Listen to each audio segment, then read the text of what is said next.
Hello good morning नमस्ते म नरेन्द्र थापा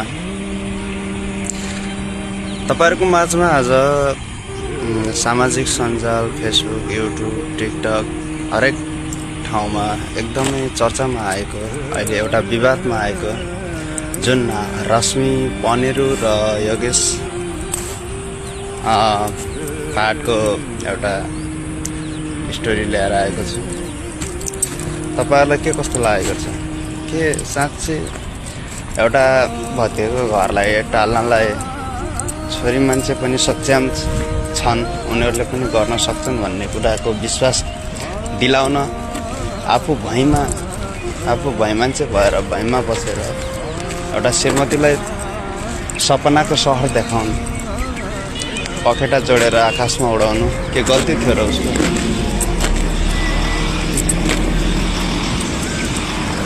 स्वास्नी भनेको त आमाको दोस्रो रूप होइन र? आमा पछिको आमाको हक अधिकार पाउने भनेको स्वास्नी हो। यदि स्वास्नीले नै एउटा सपनाको सहर देखेपछि जुन रिलेसन माया त्यसलाई पैसासँग दाँच्छ, अरूले देखेका अरूले देखाएका ठुला धन सम्पत्तिहरुमा एउटा लोभिएर सम्बन्ध अनि सिन्दुरलाई पैसामा दाँच्छ भनेपछि त्यो श्रीमतीलाई तपाईले के भन्न चाहनुहुन्छ?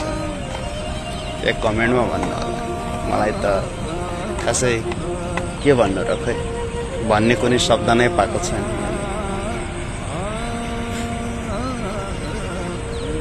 तर साह्रै दुःख लागेको छ आजभोलिको समयमा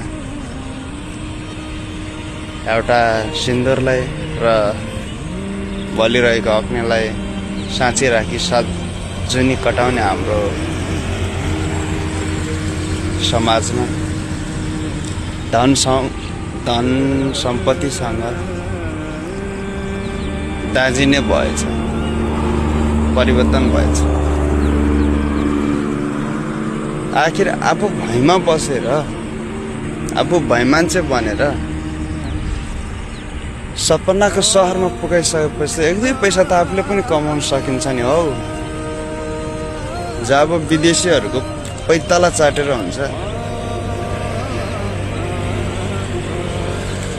आखिर त्यो धन सम्पत्तिले के गर्ने हो? के गर्ने विचार छ त्यसले? मर्दा छातीमा राखेर त्यही बोकेर त लगेर जाने होइन, बाँचुन्जेलको लागि चाहिने त। अनि एउटा यति माया गर्ने व्यक्ति पाउँदा पनि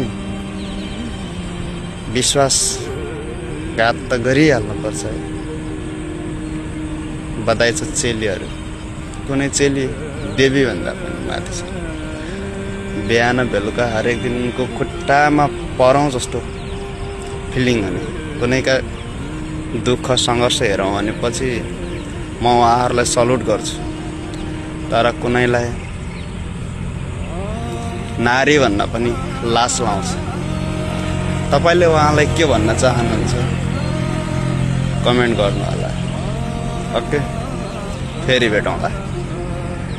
by, all friend. Not sure I follow.